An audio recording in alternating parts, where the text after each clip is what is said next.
बिस्मिल्लाहिर्रहमानिर्रहीम। अस्सलामुअलैकुम स्टूडेंट्स हमारा लेक्चर नंबर 23 स्टार्ट हो रहा है अब ये। और आज का ये सेकंड लास्ट लेक्चर है हमारा इस चैप्टर से रिलेटेड भी। और टॉपिक जो आज हमने करना है वो है स्टेट्स ऑफ इक्विलिब्रियम। इक्विलिब्रियम की स्टेट्स क्या होती हैं।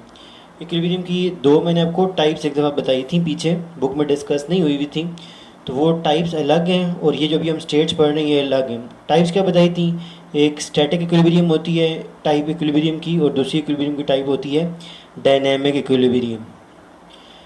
कंडीशंस अलग हैं, first condition second condition, types अलग हैं और स्टेट्स अलग हैं। ये तीन चीज़ें बिल्कुल अलग अलग हैं, इनको आपने बिल्कुल भी मिक्स नहीं करना कि एग्ज़ाम में क्या पूछा जाए और आप क्या उठा के लिख दें।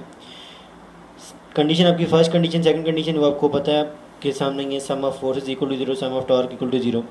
फिर उसके बाद जो टाइप बताई थी जो कि बुक में नहीं थी वो थी आपके पास स्टैटिक इक्विलिब्रियम और डायनामिक इक्विलिब्रियम। स्टैटिक इक्विलिब्रियम के जब ऑब्जेक्ट रेस्ट में होता है उस वक्त अगर इक्विलिब्रियम में हो तो स्टैटिक इक्विलिब्रियम कहलाता है। अगर ऑब्जेक्ट मूव कर रहा है और कॉन्स्टेंट स्पीड से मूव कर रहा है, यूनिफॉर्म स्पीड से मूव कर रहा है, तो वो उसकी जो स्पीड होगी वो उसके यूनिफॉर्म स्पीड के साथ जब वो मूव कर रहा है तो वो उसका इक्विलिब्रियम डायनामिक इक्विलिब्रियम कहलाएगा। अदरवाइज़ अगर कोई ऑब्जेक्ट मूव कर रहा हो और उसकी यूनिफॉर्म स्पीड ना हो तो फिर उसके अंदर इक्विलिब्रियम होता ही नहीं है। तो वो तो बिल्कुल चीज़ें अलग थी। अभी हम जिन चीज़ों की बात कर रहे हैं ये है स्टेट्स ऑफ इक्विलिब्रियम। इक्विलिब्रियम की कौन कौन सी मुख्तलिफ हालतें होती हैं, तो तीन हालतें होती हैं। There are three states of equilibrium. तो ये आपने होमवर्क के अंदर इसको करना है। होमवर्क तो आपका पिछले लेक्चर में भी मैंने डिस्कस नहीं किया, लेकिन आपके सामने था इसलिए स्ट्रेट होता है, इसलिए बताया नहीं था कि आपके पास ये जो एग्जांपल्स या न्यूमेरिकल्स मैंने आपको कराए थे वो आपने एज इट इज़ जो है वो कंप्लीट करने हैं, और जितना आपका हो चुका हुआ था काम वो आपने सारा कंप्लीट करना है। और जो भी आपका क्वेश्चन नंबर लास्ट मैंने आपको बताया था एक्सप्लेन इक्विलिब्रियम के अंदर, तो उसके बाद अब आपके पास ये उसका क्वेश्चन नंबर 13 था जो भी था, उसके बाद ये आपका नेक्स्ट क्वेश्चन नंबर है एक्सप्लेन स्टेट्स ऑफ इक्विलिब्रियम। तो there are three states of equilibrium, stable equilibrium, unstable equilibrium and neutral equilibrium. तो तीन स्टेट्स होती हैं इक्विलिब्रियम की। पहली है स्टेबल इक्विलिब्रियम। स्टेबल इक्विलिब्रियम क्या होती है इसको डिस्कस हम करते हैं, लेकिन इसको डिस्कस करने से पहले मैंने आपको एक ट्यूब की सेंटर ऑफ ग्रेविटी एक दफ़ा डिस्कस की थी आपसे। लेट मी मैं आपको उसकी पिक्चर दोबारा दिखा देता हूँ। तो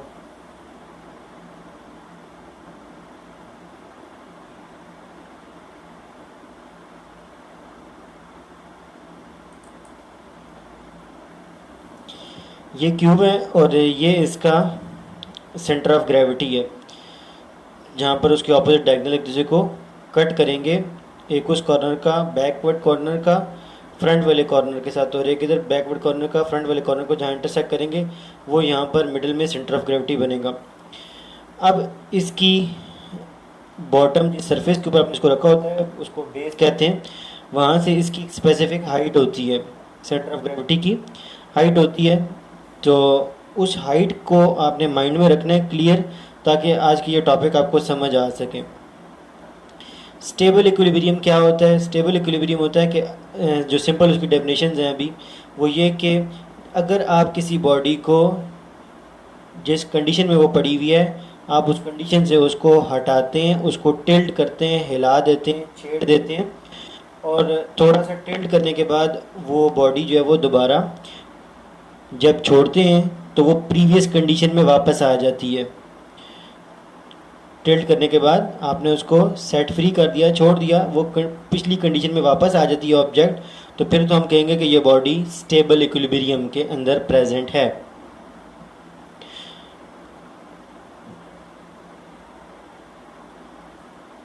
ये उसकी डेफिनेशन लिखी है, a body is said to be in stable equilibrium if after a slight tilt it return to its previous position. कि इस तरह से अगर हमारे पास कोई ऑब्जेक्ट हो और हम उसको टिल्ट करें और टिल्ट करने के बाद वो वापस प्रीवियस हालत में आ जाए तो हम कहते हैं कि ये ऑब्जेक्ट जो है ये स्टेबल इक्विलिब्रियम के अंदर है। इसके बाद अगर लेट सपोज आपके पास आपके पास अनस्टेबल इक्विलिब्रियम। अनस्टेबल इक्विलिब्रियम कौन सी कंडीशन होती है। अनस्टेबल इक्विलिब्रियम होता है कि अगर आपके पास ऑब्जेक्ट जो है वो लेट सपोज ये पेंसिल है, आपने इसको इस कंडीशन के अंदर रखा हुआ है। अब इसके बाद जो है वो आप इसको क्या करते हैं, टिल्ट करते हैं, तो इसको इस कंडीशन से हिलाते हैं, हल्का सा भी हिलाते हैं, तो फिर उसके बाद जो है वो उसको जब आप टिल्ट करने के बाद छोड़ देंगे, कभी भी उसने अपनी प्रीवियस कंडीशन के अंदर वापस नहीं आना। तो उसने नई कंडीशन के अंदर नई स्टेट में चले जाना है, वो प्रीवियस कंडीशन के अंदर वो ऑब्जेक्ट नहीं रहेगा। तो इस तरह से जब आपके पास कोई स्टेट होती है कि आपके पास कोई भी ऑब्जेक्ट है, आपने उसको टिल्ट किया और टिल्ट करने के बाद छोड़ा और जब उसको देखा तो वो टॉपल ओवर हो गया। मतलब टॉपल ओवर होने का मतलब कि वो गिर गया, वो अपनी प्रीवियस कंडीशन में नहीं रहा, उसकी स्टेट जो है वो अब वो पहली वाली नहीं रही, वो उसने नई हालत अपनी इख्तियार कर ली। तो फिर हम कहते हैं ये ऑब्जेक्ट जिस हालत में पहले मौजूद था, जिस हालत में ये पहले मौजूद था वो उसकी क्या थी, अनस्टेबल इक्विलिब्रियम था।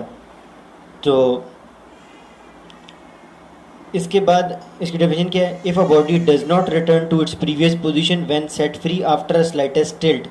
अगर आपके पास एक बॉडी है जिसको आपने हल्का सा टिल्ट किया, स्लाइटेस्ट टिल्ट मतलब हल्का सा थोड़ा सा टिल्ट किया और उसके बाद उसको सेट फ्री कर दिया, और सेट फ्री करने के बाद वो अपनी प्रीवियस हालत में वो बॉडी नहीं आ सकती या नहीं आती, तो हम कहेंगे कि ये बॉडी जिस हालत में थी वो उसकी वो हालत क्या कहला रही थी, अनस्टेबल इक्विलिब्रियम।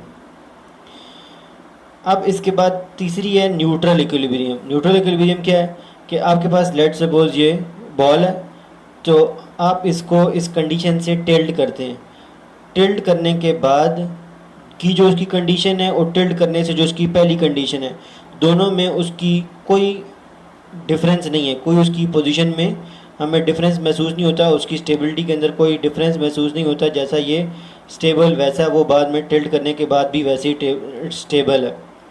तो इस तरह की इक्विलिब्रियम को हम कहते हैं न्यूट्रल इक्विलिब्रियम। इसकी एक और एग्जांपल ये है कि लेट सपोज आपके पास एक पेंसिल हो और पेंसिल को आप जो है वो अपने हाथ से पेज के ऊपर रोल कर रहे हैं, तो आप जब पेंसिल को रोल कर रहे हैं तो इस तरीके से वो क्या कहलाएगा, वो न्यूट्रल इक्विलिब्रियम होगा, क्योंकि आपके रोल करने से पहले या रोल करने के बाद कोई उसकी प्रीवियस पोजीशन और न्यू पोजीशन में कोई डिफरेंस नहीं आता।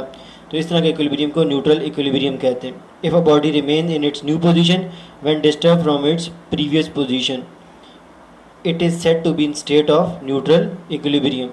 कि अगर एक बॉडी जो है वो नई हालत में रहती है, जब आपने उसको टिल्ट किया और टिल्ट करने के बाद छोड़ दिया, तो वो नई हालत जिस हालत में हमने छोड़ा उसी हालत में वो रह रही है। न्यूट्रल इक्विलिब्रियम का और अनस्टेबल इक्विलिब्रियम में ये डिफरेंस है कि अनस्टेबल इक्विलिब्रियम में आप उसको जब छोड़ेंगे तो वो उसी हालत में रुकेगी नहीं, वो नई हालत में चली जाएगी। प्रीवियस में तो जाना ही नहीं है ना उसने, तो उसने जिस हालत में छोड़ेंगे उस हालत में भी नहीं रहना, उसने अगली हालत में चले जाना है। स्टेबल इक्विलिब्रियम में क्या था कि जब आप उसको टिल्ट करके छोड़ते हैं तब भी वो उस हालत में नहीं रहती, वो वापस पिछली हालत में आ जाती है। और अनस्टेबल में जिस जगह पर आप उसको छोड़ते हैं उस जगह पर नहीं रुकती, बल्कि उसके बाद अगली हालत में वो चली जाती है, पिछली हालत की तरफ नहीं आती। लेकिन जिस हालत में आपने उसको छोड़ा था उस हालत में वो कम से कम नहीं रहती, तो ये आपके पास अनस्टेबल इक्विलिब्रियम होता है। लेकिन न्यूट्रल इक्विलिब्रियम में जिस हालत में आप उसको छोड़ते हैं वो वहीं पर एज इट इज़ रह जाती है न्यू पोजीशन में, तो फिर वो न्यूट्रल इक्विलिब्रियम जो है वो ऑटोमेटिकली फिर स्टेबल और अनस्टेबल इक्विलिब्रियम से अलग हो जाता है। तो इसके अंदर उसकी स्टेबिलिटी जो है वो एज इट इज़ रहती है। तो डेफिनेशन आपको बता दी, if a body remain its new position when disturb from its previous position, it is said to be in state of neutral equilibrium. तो इसमें आपको एक पेंसिल की एग्जांपल दी है कि बॉल की एग्जांपल थी। अब इसकी कुछ डिटेल्स हैं, कुछ इसके अंदर गहराई है, उसके अंदर हम वापस जाते हैं कि ऐसा होता क्यों है। उसकी वजह क्या है कि स्टेबल इक्विलिब्रियम में जब बॉडी इस हालत में पड़ी हुई थी तो आपने उसको टिल्ट किया, जब आप उसको टिल्ट कर रहे थे तो उसको पता चल रहा था बॉडी को कि मेरी स्टेबिलिटी जो है, ये बंदा जिस तरफ मुझे लेके जा रहा है मेरी स्टेबिलिटी कम होती जा रही है, मैं अनस्टेबल होने की तरफ लेके जा रहा है मुझे। तो जैसे ही आप उसको छोड़ेंगे कभी भी, क्योंकि आपको एक रूल बताया हुआ है कि दुनिया के अंदर, यूनिवर्स के अंदर, कायनात में हर चीज़ स्टेबिलिटी चाहती है। तो इस तरह से आपके पास जब आप इसको छोड़ेंगे तो उसको पता है कि जिस हालत की तरफ ये बंदा मुझे लेके जा रहा था मेरी स्टेबिलिटी कम होती जा रही थी, और जिस हालत में मैं पहले मौजूद थी उसमें मेरी स्टेबिलिटी ज़्यादा थी, तो कभी भी ये अगली हालत की तरफ जाने को पसंद नहीं करेगी, ये पिछली हालत की तरफ रिटर्न कर जाएगी। तो इस वजह से ये वापस आती है। अब जो अनस्टेबल इक्विलिब्रियम का केस था इस वाले में, पेंसिल वाले में, तो इसके अंदर हमने इसको हल्का सा टिल्ट किया तो इसको समझ आ गई कि ये बंदा मुझे जिस साइड पर लेकर जा रहा है उस तरफ मेरी स्टेबिलिटी ज़्यादा होती जा रही है। मेरी पहले वाली हालत से अब मेरी जो स्टेबिलिटी होती जा रही है वो बढ़ने की तरफ जा रही है। तो कभी भी ये चीज़ फिर पिछली हालत की तरफ वापस खुद से नहीं जाएगी, ये अगली हालत की तरफ जाने को पसंद करेगी ताकि इसकी स्टेबिलिटी इंक्रीज़ हो जाए। अब न्यूट्रल इक्विलिब्रियम में क्या है कि आप उसको नई हालत में रखें या पहले हालत में रखें, उसकी स्टेबिलिटी पे कोई डिफरेंस ही नहीं आना। उसकी जितनी स्टेबिलिटी पहले थी अभी भी उसकी स्टेबिलिटी उतनी की उतनी ही रहेगी। तो ये उसकी थोड़ी सी डेप्थ थी। अब इसके बाद हम इसको दोबारा से इस टॉपिक को देखते हैं तीनों को, और इसके अंदर थोड़ी और जो गहराई है उस तक पहुंचने की कोशिश करते हैं। और वो मेन इसकी डेप्थ है। वो क्या, वो जो आपको यहाँ पर डिस्कस किया मैंने, सेंटर ऑफ ग्रेविटी की हाइट। अच्छा, कि सेंटर ऑफ ग्रेविटी एक पॉइंट होता है बॉडी के अंदर, और एक बॉडी किसी न किसी सरफेस के ऊपर भी पड़ी होती है। उस बेस सरफेस एरिया से लेकर उस सेंटर ऑफ ग्रेविटी के पॉइंट तक जितना डिस्टेंस होता है वो उस बॉडी की सेंटर ऑफ ग्रेविटी की हाइट होती है। अब हम इस कॉन्सेप्ट को लेकर इन टॉपिक्स को देखते हैं कि ये क्या कहता है। अब यहाँ पर आपके पास ये ऑब्जेक्ट है जिसको हम कहते हैं क्यूबॉइड। क्यूबॉइड एक ऐसा ऑब्जेक्ट होता है जिसकी लेंथ, विड्थ और हाइट इक्वल नहीं होती, जबकि क्यूब एक ऐसा ऑब्जेक्ट होता है जिसकी लेंथ, विड्थ, हाइट इक्वल होती है। जो मैंने आपको दिखाया था ये आपके पास क्यूब था, इसकी हर तरफ से लेंथ, विड्थ, हाइट जब इक्वल है तो आप इसको इस तरह से लिटा के रखें, या आप इस सरफेस को बेस एरिया बना दें, किसी भी सरफेस को आप बेस एरिया बना दें, इसकी सेंटर ऑफ ग्रेविटी की हाइट के ऊपर कोई डिफरेंस नहीं आएगा। लेकिन ये वाला जो ऑब्जेक्ट अभी हम बुक में देख रहे हैं इसके अंदर क्या है, इसकी यहाँ मिडल के अंदर ये लेट सपोज एक बुक है, तो उसके अंदर लेट सपोज 120 पेजेस हैं। तो 60 पेजेस के जब हम 60 पेजेस के अंदर जो उसका मिडल वाला पॉइंट होगा, पेज का जो मिडल पॉइंट होगा, वहाँ पर उसकी क्या होगी, सेंटर ऑफ ग्रेविटी का पॉइंट होगा। अब अगर आपने इस ऑब्जेक्ट को, इस बुक को इस तरह से लिटा के रखा हुआ है, तो इस तरह से इसकी जो नीचे बेस एरिया से लेकर जो इसकी सेंटर ऑफ ग्रेविटी तक पॉइंट तक की जो हाइट होगी वो काफ़ी कम होगी, वो इतनी ज़्यादा हाइट नहीं होगी। लेकिन अगर आप इस बुक को वर्टिकली खड़ा करने की कोशिश करेंगे और जो इसकी ये वाली साइड है उसके ऊपर आप इसको बेस एरिया बनाने की कोशिश करेंगे और उसको बुक को खड़ा करने की कोशिश करेंगे, तो उसकी सेंटर ऑफ ग्रेविटी की हाइट इंक्रीज़ होने लग जाएगी। जब भी किसी चीज़ की सेंटर ऑफ ग्रेविटी की हाइट इंक्रीज़ होती है तो उसकी स्टेबिलिटी कम होती है। सेंटर ऑफ ग्रेविटी की हाइट स्टेबिलिटी के साथ इन्वर्सली प्रोपोर्शनल होती है। ये बुक में नहीं लिखी बात, अब इसको नोट कर लीजिएगा। Height of centre of gravity is inversely proportional to the stability. Centre of gravity की बात नहीं हो रही, height of the centre of gravity. वो सेंटर ऑफ ग्रेविटी तो जस्ट एक पॉइंट है, उसका कोई हमने कोई डिस्कशन क्या करनी है हमने उसकी। हम किसकी बात कर रहे हैं, सेंटर ऑफ ग्रेविटी की हाइट की। कि जिस तरह से आपके पास ये इसका सेंटर ऑफ ग्रेविटी का पॉइंट है और जस्ट ये यहाँ इसकी ये बेस एरिया है, तो इतनी सी इसकी हाइट बन रही है। लेकिन अगर आप इस पॉइंट को खड़ा कर देते हैं इस बुक को, तो इसकी सेंटर ऑफ ग्रेविटी की हाइट काफ़ी ज़्यादा हो जाएगी, तो उस वजह से ये अनस्टेबल हो जाएगी। जितनी उसकी हाइट आप इंक्रीज़ करेंगे सेंटर ऑफ ग्रेविटी की, उतनी वो ऑब्जेक्ट, उतनी वो बुक जो है वो अनस्टेबल होती जाएगी। तो वो फिर क्या करेगी, अपने आप को प्रीवियस पोजीशन के अंदर लेकर आने की कोशिश करेगी, क्योंकि उसको पता है कि जिस पोजीशन में मैं पहले थी वही मेरी ऐसी हालत थी जिसके अंदर मेरी सेंटर ऑफ ग्रेविटी की हाइट कम से कम थी। तो जिस वजह से वो अपने आप को ज़्यादा स्टेबल फील कर रही थी, तो कभी भी वो अपनी सेंटर ऑफ ग्रेविटी को इंक्रीज़ होने नहीं देगी। इस वजह से वो ऑब्जेक्ट पिछली हालत में आ जाती है। तो फिर हम उसको कहते हैं कि ये ऑब्जेक्ट स्टेबल इक्विलिब्रियम में। अब इसी कॉन्सेप्ट को हम आगे लेके चलते हैं यहाँ पर पेंसिल वाले केस में। अब ये इसकी सेंटर ऑफ ग्रेविटी की हाइट है, ये जो यहाँ पर इसने मेंशन की हुई है। अब अगर आप इसको टिल्ट करते हैं तो इसके बाद कोई और ऑप्शन नहीं है कि इसकी फर्दर सेंटर ऑफ ग्रेविटी की हाइट इंक्रीज़ होए। किसी भी हालत में ये जाएगी तो उसको नज़र आ जाएगा कि मेरी सेंटर ऑफ ग्रेविटी की हाइट डिक्रीज़ हो रही है और मेरी स्टेबिलिटी इंक्रीज़ हो रही है। तो कभी भी ये अपनी पिछली हालत की तरफ जाने को पसंद नहीं करेगी, ये अपनी नई हालत की तरफ जाने की कोशिश करेगी ताकि अपनी सेंटर ऑफ ग्रेविटी की हाइट को कम से कम करे और अपनी स्टेबिलिटी को ज़्यादा से ज़्यादा करे। अब जो न्यूट्रल इक्विलिब्रियम था इसमें क्या था, कि इसमें सेंटर ऑफ ग्रेविटी की हाइट जितनी ऑब्जेक्ट में पहले होती है, टिल्ट करने के बाद नई पोजीशन में सेंटर ऑफ ग्रेविटी की हाइट वैसी की वैसी रहती है। इसलिए उसको ना नई पोजीशन में कोई प्रॉब्लम है ना प्रीवियस पोजीशन में प्रॉब्लम है। इसलिए जब आप उसको नई पोजीशन में रखते हैं तो वो चुप करके नई पोजीशन में एज इट इज रह जाती है। जिस जगह पर उसको टिल्ट करके लेके जाते हैं उतनी जगह पर वो टिल्टी हालत में वहाँ पर प्रेजेंट हो जाती है, क्योंकि उसकी स्टेबिलिटी जितनी पहले होती है सेंटर ऑफ ग्रेविटी की हाइट के बिहाफ पर, उतनी बाद में भी टिल्ट करने के बाद में भी उतनी ही होती है। ये यहाँ पर इस तरह से इसकी डिटेल्स थी कि आपने सबसे पहले इसको डेफिनेशन के कॉन्सेप्ट के लिहाज से देखना है, फिर आपने इसको स्टेबिलिटी के इंक्रीमेंट के लिहाज से देखना है कि स्टेबिलिटी किस वे में इंक्रीज़ होती है, तो क्यों बॉडी प्रीवियस जाती है, फिर क्यों बॉडी नई हालत में जाती है, क्यों बॉडी एज रहती है। फिर उसके बाद थर्ड स्टेज में अपने दोबारा टॉपिक को देखना होता है किस वे में, कि इसमें सेंटर ऑफ ग्रेविटी का कॉन्सेप्ट जो है वो किस तरीके से डील हो रहा है, सेंटर ऑफ ग्रेविटी का नहीं, सेंटर ऑफ ग्रेविटी की हाइट का। तो इसके बाद यहाँ पर एक और कॉन्सेप्ट भी है, यहाँ पर बीच में इस जगह पर मेंशन हुआ है इस ब्लॉक के बारे में। वो क्या है?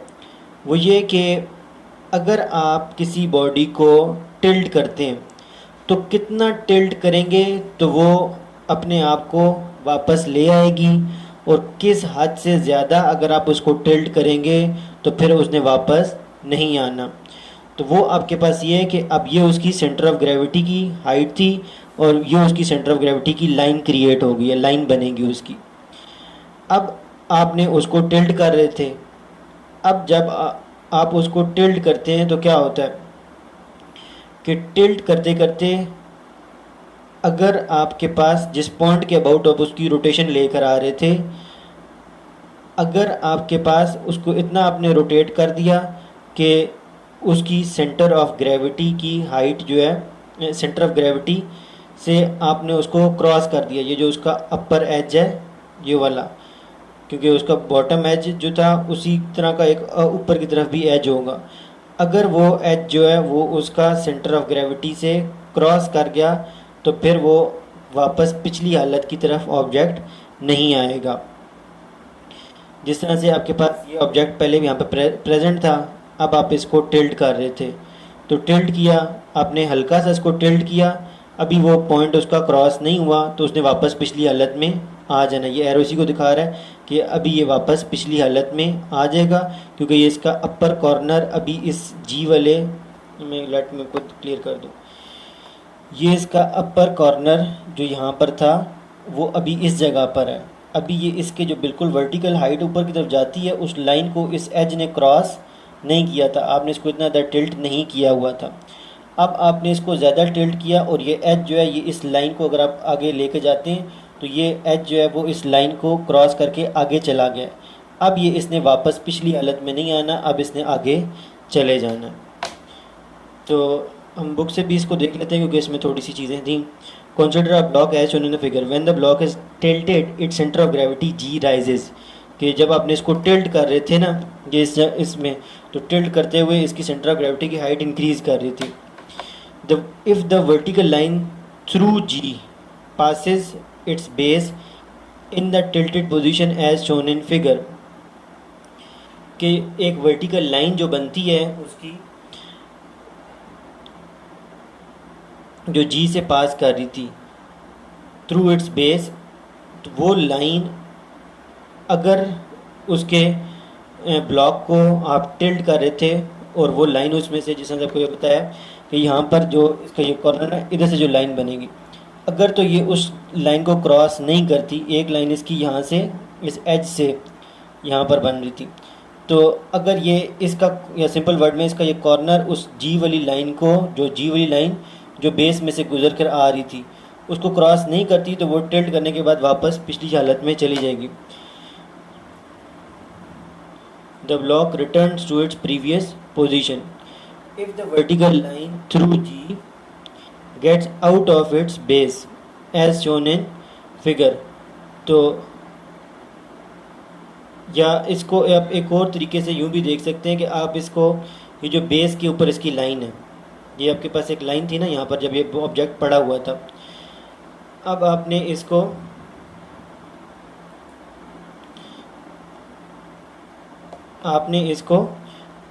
यहाँ से टिल्ट किया। अच्छा, टिल्ट करेंगे तो जी वाला पॉइंट तो अपनी जगह पर रहेगा। अब जी वाली जो लाइन है, वो ये वाली लाइन, वो आपके पास साथ साथ उसने जिस जगह से आप उसको उठा रहे थे उसके लिहाज से वो ऑब्जेक्ट ऊपर जा रहा होगा, और ये जी वाली लाइन जो है ये यहाँ पर आ रही होगी। वो अपनी जगह पर, जी वाला पॉइंट अपनी जगह पर रहेगा, वो लाइन भी अपनी जगह पर रहेगी, लेकिन वो ब्लॉक आगे की तरफ मूव करता जा रहा है। अभी तक ये जी वाली लाइन उसी बेस एरिया के ऊपर ही है। ये जो बेस साइड थी इसकी, ये वाली नीचे वाली, अभी ये इसी को कनेक्ट कर रही है।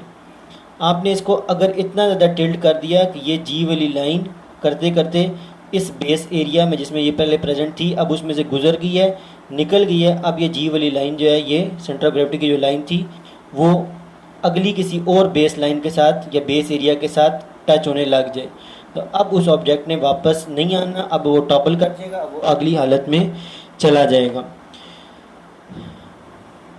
तो यहाँ पर ये वो बात कर रहा है, if the vertical line through G gets out of its base, अगर ये जो वर्टिकल लाइन थी जो जी में से आ रही थी, अगर वो उसकी बेस में से निकल जाए, ये जिस तरह से अब ये थी इसकी बेस में से अब वो निकल गई है, तो फिर वो if the block does not return to its previous position, वो फिर टॉपल कर जाएगा, topple over its base and move to the new stable equilibrium position, फिर वो नई स्टेबल इक्विलिब्रियम पोजीशन में वो ऑब्जेक्ट चला जाएगा।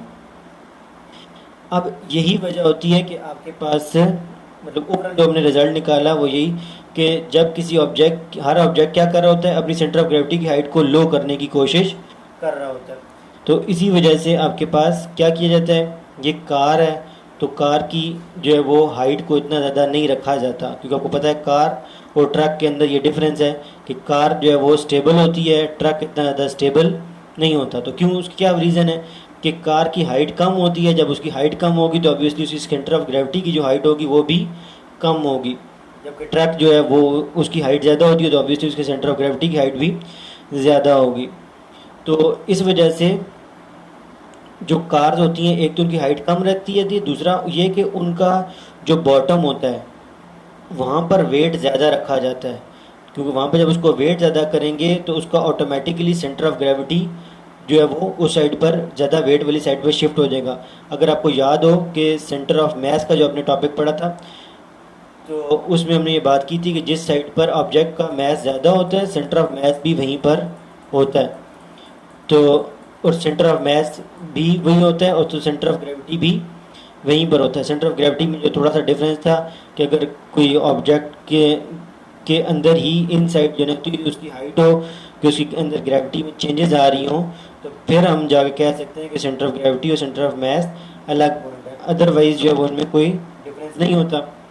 तो सेंटर ऑफ मास या सेंटर ऑफ ग्रेविटी किस साइड पर होता है, जिस साइड पर ऑब्जेक्ट का मास ज़्यादा होता है उस साइड पर सेंटर ऑफ मास और सेंटर ऑफ ग्रेविटी शिफ्ट हुआ हुआ होता है। तो यहाँ पर हम इसीलिए कार वगैरह की हाइट जो है वो एक तो हाइट भी कम रखते हैं और उनका वेट जो है वो भी नीचे की तरफ रखते हैं, ताकि उनका सेंटर ऑफ ग्रेविटी की हाइट, सेंटर ऑफ ग्रेविटी वाला पॉइंट भी नीचे की तरफ होगा तो ऑटोमेटिकली सेंटर ऑफ ग्रेविटी की हाइट भी उनकी कम होगी, और सेंटर ऑफ ग्रेविटी की जब हाइट कम होगी तो इसलिए उनकी स्टेबिलिटी ज़्यादा होगी, उनको टॉपल करने का इतना ज़्यादा चांस नहीं होगा।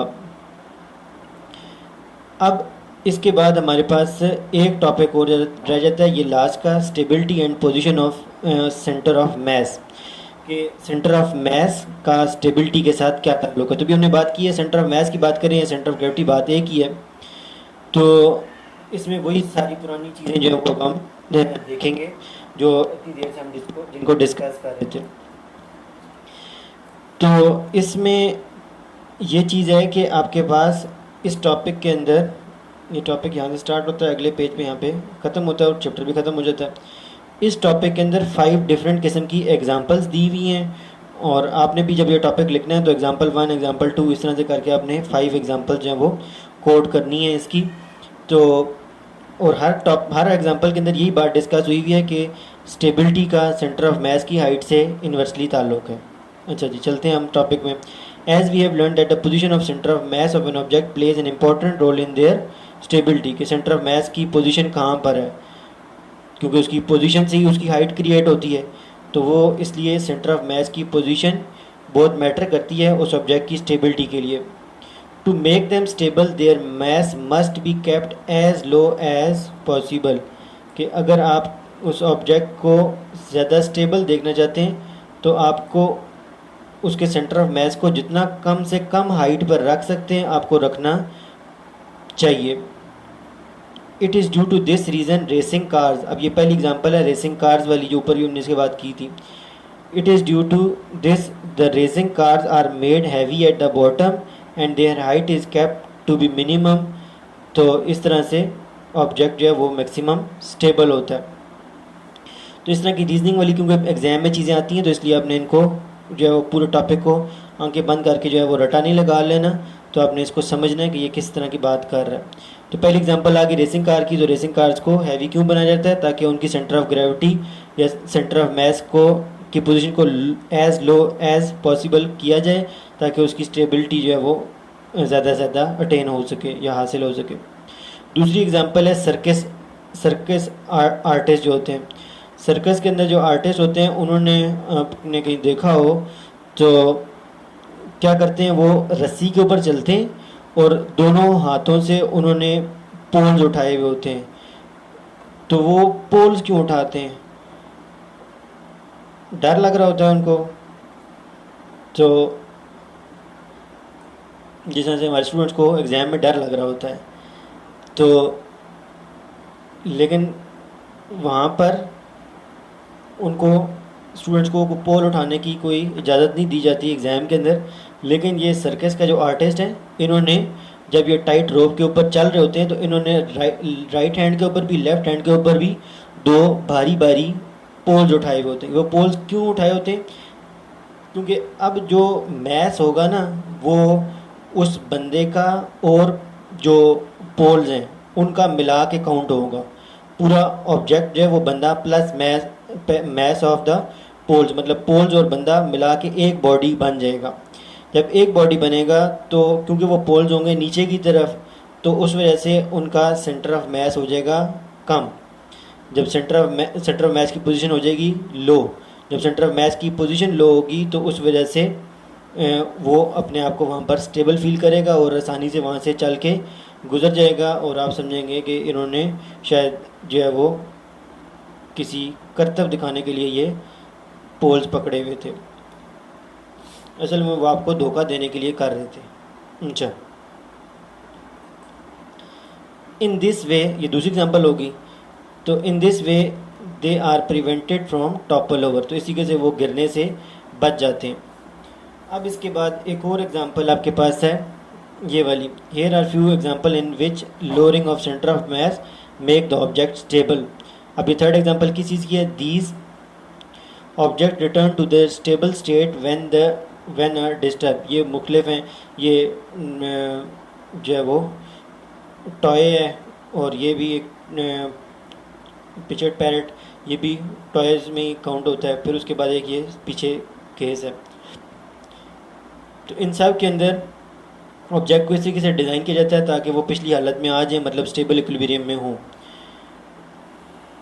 In each case centre of mass is, अब वो किस तरह से किया जाता है? In each case centre of mass is vertically below their point of support. जिस जगह पर उनको बिठाया जाता है उसी के बिल्कुल नीचे उनका सेंटर ऑफ मास रख दिया जाता है। तो कभी भी वो फिर अब आप उनको हिलाते रहेंगे, उन्होंने अपनी जगह से हिलना नहीं है।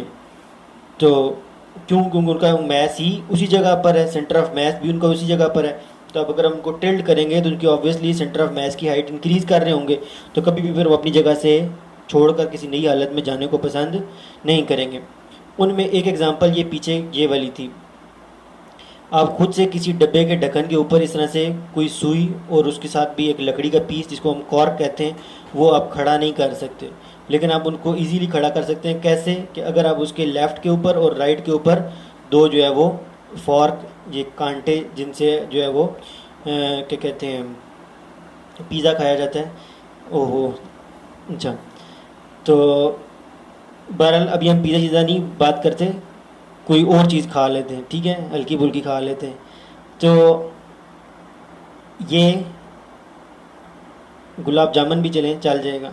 अच्छा, तो ये आपने एक इधर फॉर्क लगा दिया, एक इधर फॉर्क लगा दिया। इससे क्या होगा कि उस नीडल के साथ जो सिस्टम अटैच हो गया अब उसमें ये फॉर्क भी लग गए।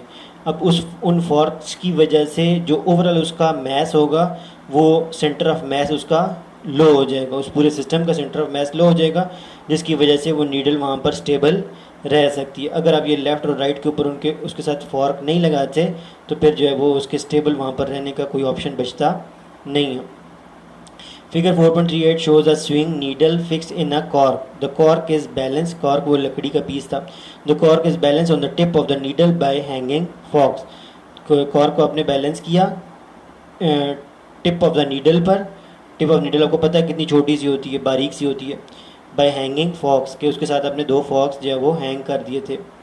The forks lower the centre of mass of the system. ये जो फॉक्स जो आपने लेफ़्ट और राइट पर लगाए थे क्योंकि मेटल के बने होते हैं नॉर्मली, तो उस वजह से उनका सेंटर ऑफ मैस जो है ओवरऑल सिस्टम का काफ़ी लो हो जाएगा.